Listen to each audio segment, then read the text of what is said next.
to lay this all out for us. Sean. Yeah, Steve, Bianca, we've learned from several sources that the state's private high school athletic association is considering that policy change that would allow private school student athletes to benefit off their NIL. That would break from the larger association for public high schools, and it could create a more uneven playing field.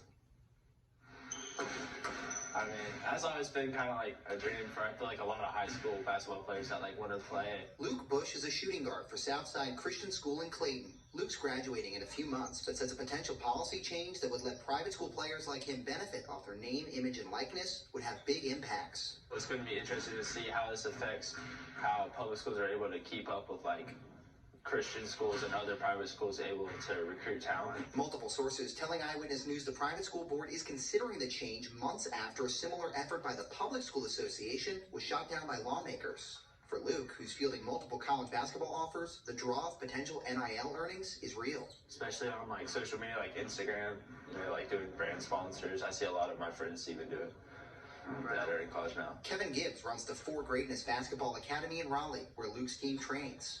Kevin's academy has worked with hundreds of high school basketball players, and he's wary of what different rules for public and private schools might mean. More athletes are going to go to the private school because they want to monetize, especially the bigger name athletes. And then it just could be a system the same way it kind of is in college.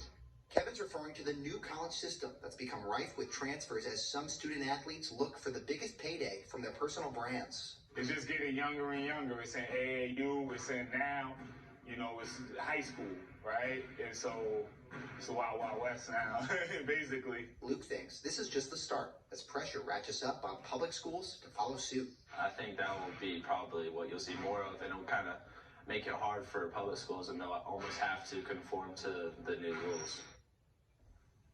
The head of the Public School Association, Q Tucker, tells me just this afternoon that she is aware that these conversations were taking place, though she does not know where things stand with her private school counterparts. We reached out to the Board of Education, meantime, to see what they had to say. She said that they hope that the Board of Education allows her student athletes the opportunity to get the same benefit. Meantime, we're told to expect a more formal announcement from the private school board here shortly.